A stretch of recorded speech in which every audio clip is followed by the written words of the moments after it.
Disgwyl I bel cael ei hyrddiau mewn. Tuag at Sutton mae'n dod, nôl at Sears, cyfle am groesiad.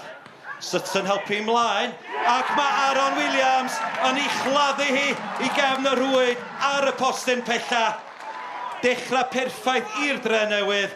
Bel yn disgyn I Williams ar y postyn pella. Ac Aaron Williams yn sgorio I 12fad gôl am y tymor.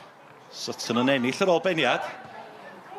Robles yn troi, oddi ar y postyn. Sut dath honna ddim I mewn. Gwaith da gan Louis Robles.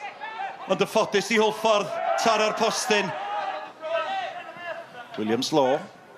Tyrese Owen. Cyfle am groesiad. Tuag at y postyn agosa. Martel Trailer Crosdale yn taro traws efo'i beniad. Gwaith da gan Hwlffordd I lawr o dde. Croesiad yn dod I mewn tuag at y postyn agosa. Ond Taylor Crosdale methu cael ei peniad ar targed. Tyrese Owen. Allan efo'r bel. Allan at a Proseisi. Croesiad. I'r ergyd oddi. Mae Wytcheli yn ei gyllwng hi. Ac mae'r gôl di cael ei rhoi. Ond camgymeriad erchyll gan Wytcheli yn y gôl. Methu gafel ar y bel ac yn disgyn dros y llinell efo'i. Tafliad hir. Tuag at Sutton. Mae Drenewydd yn gofyn am cic o'r smotyn. Bel yn bownsio yn y cwrt. Drenewydd yn meddwl bod yna droed uchal. Ond cariwch ymlaen medda Mr McInch.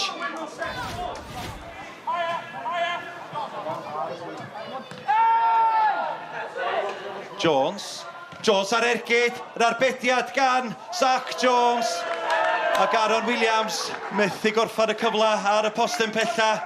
Yr ergyd yn dod I mewn gan Matt Jones. Bownsio o flaen Zach Jones yn eidon yn oddach i'r golwr, ond mi nath o ddigon. Look, it's another point. It's a point on the board against a good team. So, we can take the positives out of that. But probably, if you look at that key moment of the, Louis Roberts' chance hitting the post, and that goes in with 2-0 up, and who knows what will happen. We probably like to think we've gone on and win the game from there. But yeah, it's one of them really in terms of lots of possession. We probably just didn't create that. We're just looking for that one chance to try and take and get the win. It's the first time we've come from a goal behind and got something from a game. We talk about a fast start, but we give them a free kick and 2 long throws in the first 3 minutes, and they score from one of them. Little things like that are the decisions we're making, and they're not quite the right decisions, but I've got to give the boys credit. I thought the rest of the first half then, once we settled down, we played some good football and caused them problems. And then second half we knew it was going to get tough because, like I said, Newtown are a very good side, and same as Penabont a couple of weeks ago.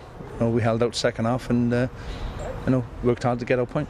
Probably a good point on the road for them. So it was hard for us to get momentum, and I thought when we made a couple of the subs as Eli Ishmael and brought Jason on, we had 4 or 5 attacking players on the pitch at the end. We were trying to win the game, trying to force the game, but like we said, we just missed that final chance. There were lots of opportunities where the balls dropped in the box, first phase, second phase, and they fell to them, and it, like you said, probably wasn't our day in the second half. Dwi byth yn helpu pryd chi'n cyturo gol within 10 minutes gynta'r gêm, ond swn i'n reactio yn dda ers ni, sydd ddim edrych fel cyturo gol o gwbl, ond sy'n edrych fel mynd ymlaen.